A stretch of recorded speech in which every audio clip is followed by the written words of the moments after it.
धर्म और जात के नाम पर नग्न तांडव किया जा रहा है। हमारे जनपद के 4 बार के सांसद रहे, 5 बार विधायक हैं, लगातार राजनीति में आजमगढ़ में सक्रिय रहते हैं। एक बार तो उनके पार्टी से भी वह सांसद हुए थे 2009 में, और इसके बाद भी योगी सरकार उनको शराब कांड में फर्जी तरीके से मुलजिम बना करके जानबूझकर उनको मुलजिम बना करके जेल में डाल दिया। इसके बाद लगातार उनका उत्पीड़न और आजमगढ़ जेल से फतेहपुर ट्रांसफ़र किया गया और उनके साथियों को, उनके साथ रहने वालों को परेशान किया गया। आज स्थिति और गंभीर होती जा रही है। उनके खिलाफ गैंगस्टर की कार्रवाई करके जो संपत्ति उनकी है, 40 साल 45 साल तक जो व्यक्ति राजनीति में रहा है, क्लास 1 कॉन्ट्रैक्टर रहे हैं, उनके परिवार के लोग, जो संपत्ति इकट्ठा किया है उसमें कहीं कोई इस तरह का पेपर नहीं प्रशासन के पास है जिसके आधार पर वह साबित कर सकें कि यह संपत्ति अवैध तरीके से जुटाई गई है। लेकिन अभी 2 दिन पहले जिस तरह से प्रशासन पुलिस ने मिल करके डुग्गी बजा करके बाजा बजा करके उनकी संपत्ति को कुर्क करने का काम किया है, यह निश्चित तौर पर इसकी समाजवादी पार्टी घोर निंदा करती है। और हम इस बात को कहते हैं कि ये योगी जी घोर जातिवादी तरीके से राजनीति को अंजाम दे रहे हैं।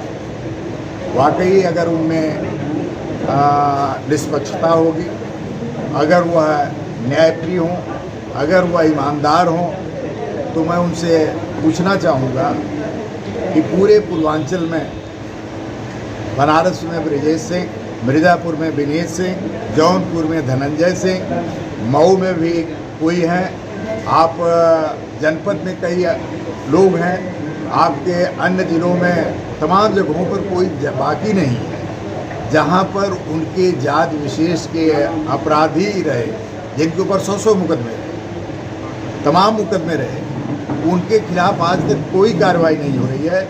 जबकि आज देश के सामने, प्रदेश के सामने गंभीर संकट ये है कि ज़मीनों पर कब्जे किए जा रहे हैं। उन लोगों के साथी, उन लोगों के कहने पर आज जिस तरह से घटनाएं घट रही हैं, इस तरह की घटनाएं कभी देश में नहीं हुआ करती। अभी आप कुलदीप सेंगर को देख लीजिए, उनके विधायक हैं।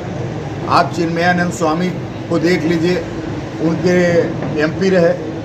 इन लोगों के खिलाफ बलात्कार की घटनाएं और उसके बाद भी जो पीड़ित पक्ष था उसकी हत्या करा देना अपने आप में यह बड़ा अपराध है। उन लोगों के खिलाफ कोई कार्रवाई नहीं हुई। चूँकि मुख्यमंत्री जी के जात के हैं, इस नाते मुख्यमंत्री जी आंख मूंद करके उन लोगों को छोड़ रखे हैं। दूसरी जात के लोग, चाहे रमाकांत यादव हों, चाहे यादव समाज के, अभी प्रतापगढ़ में राजा भैया के खिलाफ वो जो चुनाव लड़ा था, जो हमारा समाज पार्टी गुलशन यादव, उनके खिलाफ कार्रवाई की जा रही है। अभी आपने देखा पिछले दिनों अतीक को पुलिस कस्टडी में मरवाया जाना, मुख्तार के खिलाफ जिस तरह से जेल में उनको दवा इलाज न करने की छूट देना, उनकी मृत्यु होना। आज चारों तरफ ये धर्म जात के नाम पर उत्तर प्रदेश में जिस तरह का नग्न तांडव हो रहा है, समाजवादी पार्टी निश्चित तौर पर हाँ, ये अभी आपने देखा कानपुर के इरफान सोलंकी साहब के खिलाफ, आपके भदोही के जाहिद बेग साहब विधायक थे, उनके खिलाफ जिस तरह की कार्रवाई हुई, आजम खान साहब के पूरे परिवार को तबाह किया जा रहा है।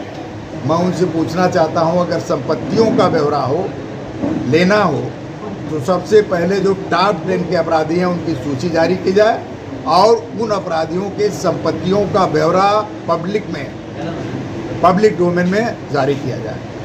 अगर वाकई ईमानदारी से राजनीति कर रहे हो, ईमानदारी से काम कर रहे हो, तो हम ये चाहते हैं कि ये 10 जो टॉप 10 के अपराधी हैं उनकी संपत्ति का ब्यौरा वह पब्लिक में प्रचारित करें, पब्लिक के सामने रखें। ये निश्चित तौर पर आज जिस तरह का माहौल इन्होंने बना रखा है, ये शीर्ष स्थानों पर आज कौन लोगों की पोस्टिंग मिली है, जितने डीएम, एसपी, एसडीएम, थानाध्यक्ष महत्वपूर्ण पदों पर जात विशेष के लोगों को बैठाया जा रहा है। इस कारण बैठाया जा रहा है कि वह लोग पिछड़ी जातियों का, दलित का और माइनॉरिटी खासकर मुसलमानों का वो उत्पीड़न करें, उनको परेशान करें।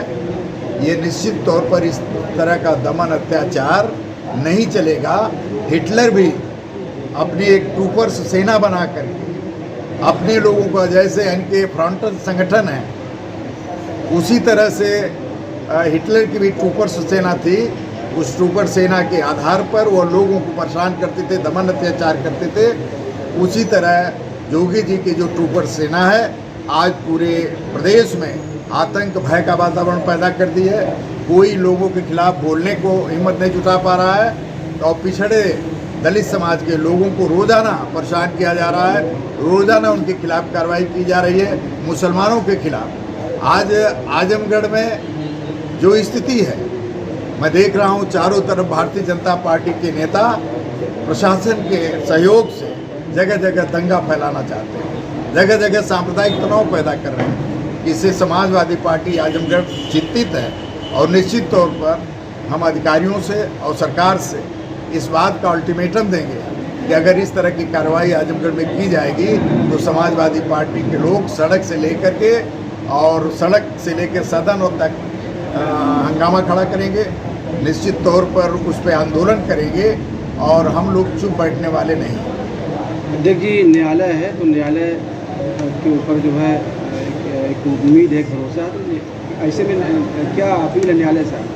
देखिए, न्यायालय जो कार्रवाई करे उस हमको शिरोधार्य है, न्यायालय पर हमको पूरा भरोसा है। न्यायालय कार्रवाई कर रहा है, लेकिन उसके पहले जो गैंगस्टर की कार्रवाई गैंगस्टर एक्ट के अनुसार 14(1) में ये डीएम को अधिकार है ये देखे कि इस व्यक्ति से गैंग बन रही हो और उससे किसी को खतरा है। यह कार्रवाई डीएम देखेगा। ये गैंगस्टर कोर्ट का मामला नहीं, गैंगस्टर कोर्ट ने इस तरह का आदेश किया है, ये डीएम ने स्वयं किया है। और डीएम ने मुझको पूरा यकीन है, योगी जी का प्रोग्राम लगा है 17 तारीख को, 15 को लगा था, 15 को टाल के 17 को लग गया है। योगी जी को खुश करने के लिए जिलाधिकारी महोदय ने यह अनावश्यक कार्रवाई किया है। अगर उनको कार्रवाई करना हो तो पूरे जनपद के जो हैबिचुअल अपराधी हैं उनकी लिस्ट उठा लें, उनके खिलाफ भी कार्रवाई करें।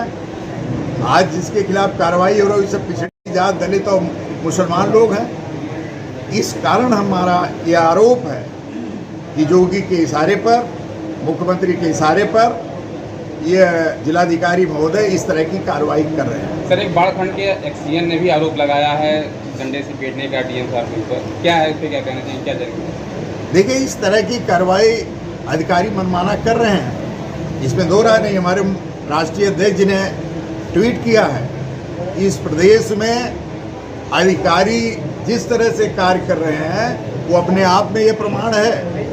एक्सीएन कह रहा है कि मुझको डंडों से मारा गया, उसमें सत्यता क्या है जिलाधिकारी बताएंगे।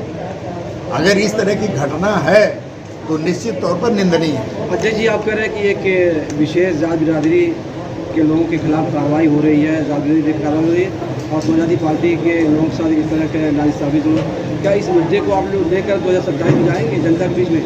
अब 2027 में जाएंगे वो तो आगे समय है, लेकिन हम तत्काल जाने के लिए तैयार हैं।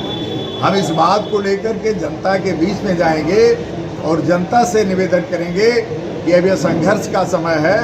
यह लोग पिछड़े दलित और मुसलमानों को इस देश में दूसरे नंबर के नागरिक मान रहे हैं। जो लोग बाहर से आए हैं, जो लोग विदेशी रहे हैं, वह लोग यहाँ रह करके जो यहाँ के देशी लोग रहे हैं, जो यहाँ के बाशिंदा लोग हैं, उनको परेशान करके उनको हटाना चाहते हैं, उनको बर्बाद करना चाहते हैं। आज जिस तरह का माहौल आप देख लो, नौकरियां मिल रही नहीं, बेरोजगारी कितनी है, महंगाई कितनी बढ़ गई है।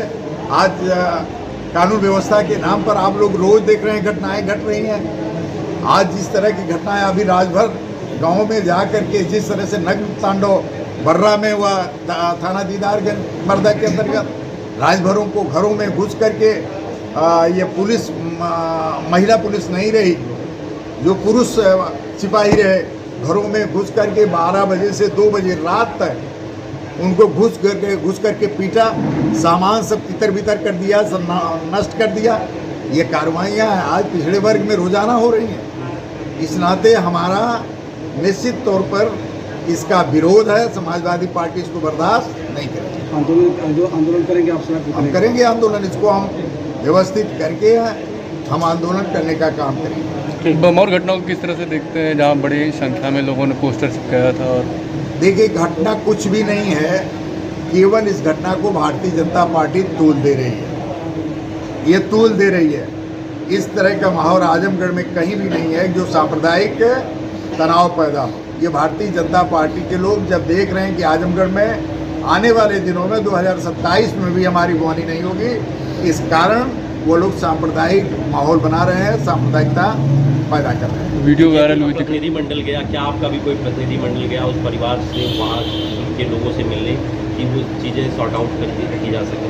देखिए, हमारे विधायक जी अखिलेश यादव जी वहाँ गए थे, उन लोगों से मिलना चाहे। उन लोगों को बीजेपी के लोगों ने आजमगढ़ बुलाया था, फिर वहाँ जाकर के उन लोगों से मुलाकात करेंगे। ये लोग सब लोग एक साथ रहने वाले लोग हैं। आजमगढ़ में कहीं भी तफरका नहीं है, कहीं कोई नफरत की बात नहीं है। देखिए, बमौर तो शेख रजब अली का गांव है और ये वो मुजाहिद आज़ादी थे, स्वतंत्रता संग्राम सेनानी थे। वहाँ जगमंदन सिंह थे जो है 1757 की जंग आज़ादी में एक हिंदू मुसलमान की ये हमारा देश साझी शहादत, साझी विरासत का देश है। यहाँ सब लोगों ने मिल करके देश को आज़ाद कराया था और आज भी सब लोग मिल करके चल रहे हैं। जब से भारतीय जनता पार्टी की सरकार बनी है तब से ये नफरत का वातावरण, चाहे हिंदू मुस्लिम के नाम पर, चाहे जातियों के नाम पर, चाहे धर्म के नाम पर, ये पैदा करके देश की सत्ता हासिल करना चाहते हैं, प्रदेश में राज करना चाहते हैं। लोग नहीं चाहते, जनता नहीं चाहती कि हमारे बीच में मतभेद रहे, नफरत पैदा की जाए और हम लोग आपस में लड़े। ये लोग लड़ाने का काम कर रहे हैं। धन्यवाद।